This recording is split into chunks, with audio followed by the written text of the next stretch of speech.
I'm both a kickoff reporter and a Schalke fan.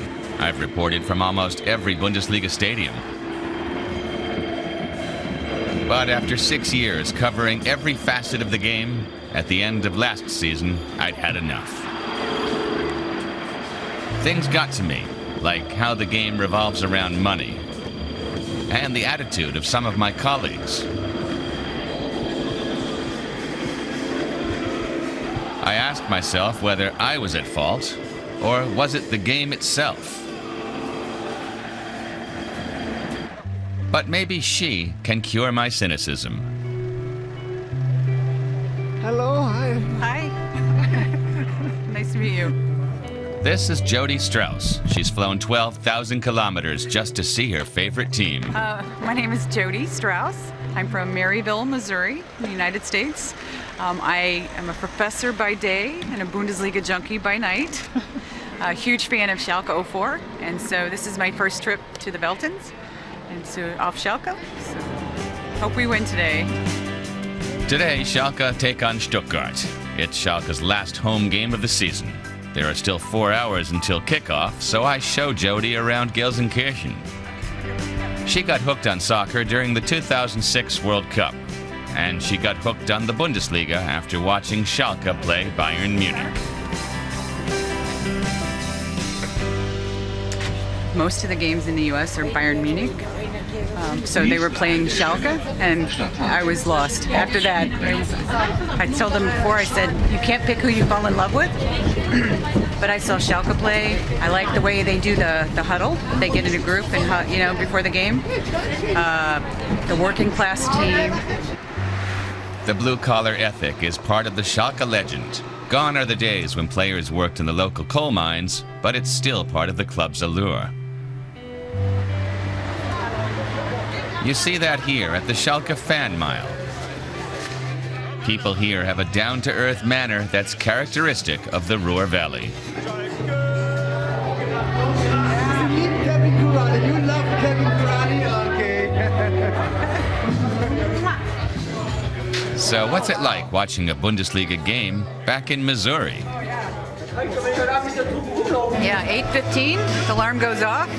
I get up, I make some coffee, I turn on the TV, start watching the game. I get on Twitter, and I always say, first thing is, right when the game starts, I say, look off, my boys in blue. And everybody retweets me. And then I curse throughout the game on Twitter. And when they score, I stand up in my living room all by myself and I sing Blau und Weiß ein Leben lang. After a stop at the pub, we continued to the stadium used by Schalke until 1973. It was here that the club celebrated their biggest wins in the 1930s. This turf is part of Schalke's rich tradition, a glorious past going back 100 years.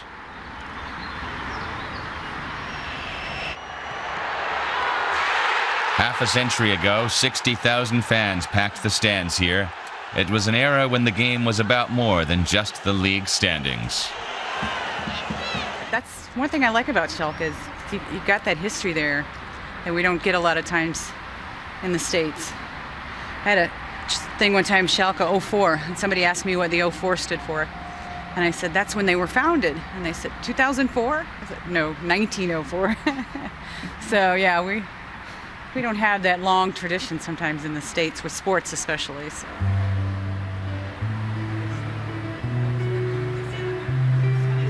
Jody Strauch has German roots. Back in the 1900s, her great-grandfather was 17 when he and his family moved from Darmstadt to the U.S.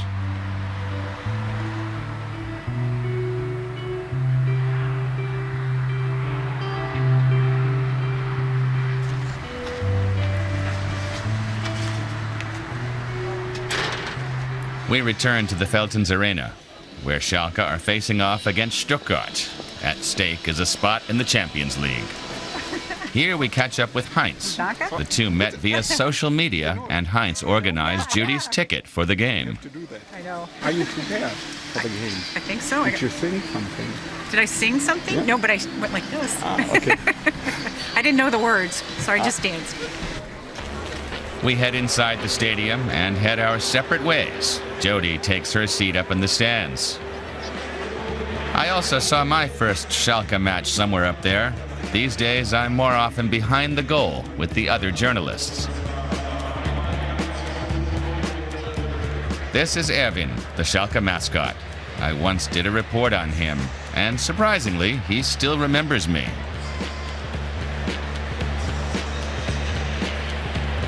But why do football clubs need a mascot at all? Most are an invention of PR companies like the Foals of Mönchengladbach or the Duisburg Zebra. It seems to be pure marketing.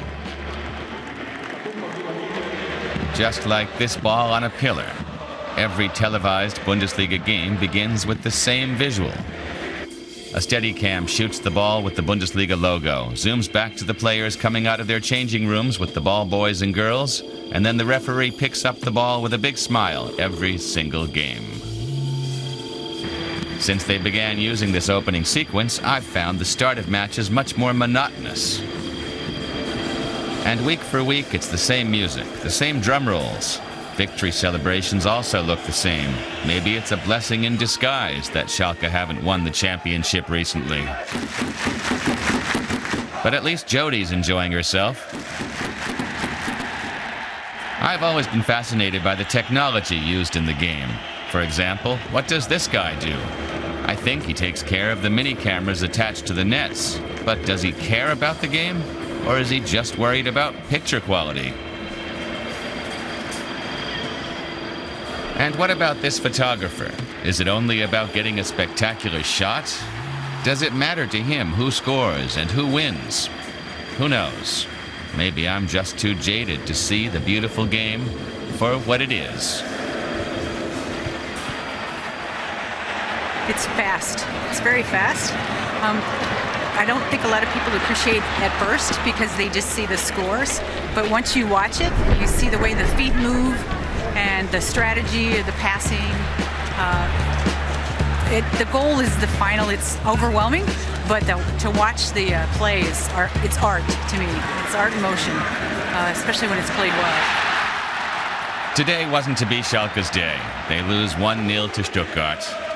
But TV viewers won't see the disappointed Schalke players walking to their changing room.